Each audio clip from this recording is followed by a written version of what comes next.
Bonjour à tous, bonjour à toutes, je suis Fiona Radkoff, inspectrice d'anglais. On me demande si on peut modifier les grilles nationales. Donc la réponse, elle est à la fois oui et non.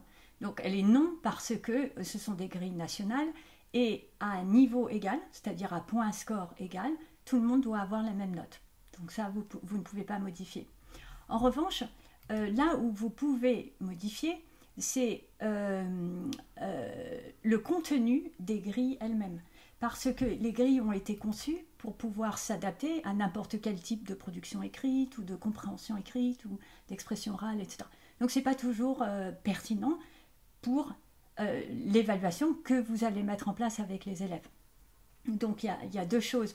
La première par rapport à ça, c'est si vous avez une expression orale en continu, d'accord, quand on regarde la grille d'expression orale, donc j'ai eu des questions par rapport à ça, il y a des professeurs qui me disent mais s'il n'y a pas expression orale en continu et expression orale en interaction, comment est-ce qu'on fait alors que les deux sont indiqués sur la grille? Est-ce qu'on peut modifier la grille?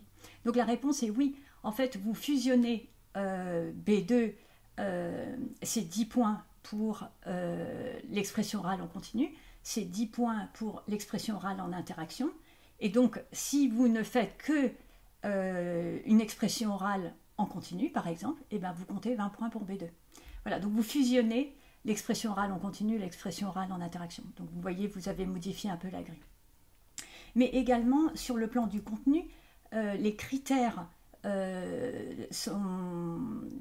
méritent d'être simplifiés pour être compréhensibles par les élèves.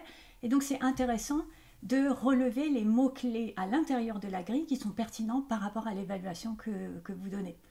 Donc par exemple, pour une compréhension orale, j'étais en entretien hier avec une enseignante, et en fait, ça peut être assez complexe pour les élèves de comprendre la grille.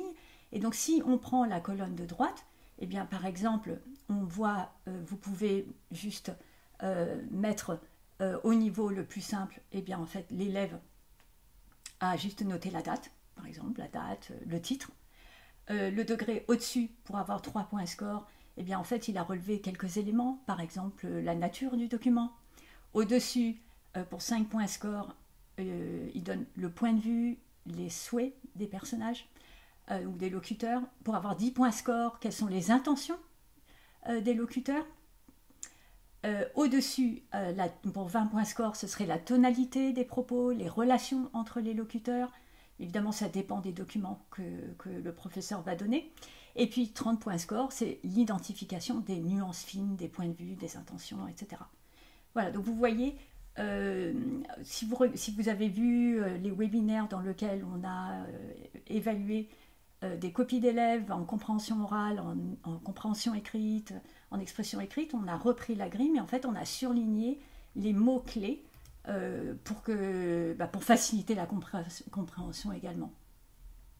Voilà, donc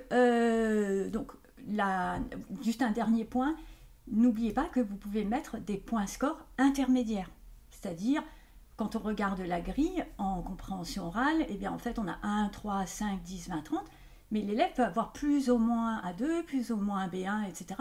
Donc vous pouvez mettre 15, vous pouvez mettre 25, vous pouvez mettre 7, etc. Et donc ça permet d'affiner, et c'est ce qu'on montre également dans les webinaires, la manière dont on a réussi à mettre des notes intermédiaires, enfin des points scores intermédiaires, et pour mettre une note qui reflétait réellement le niveau de l'élève.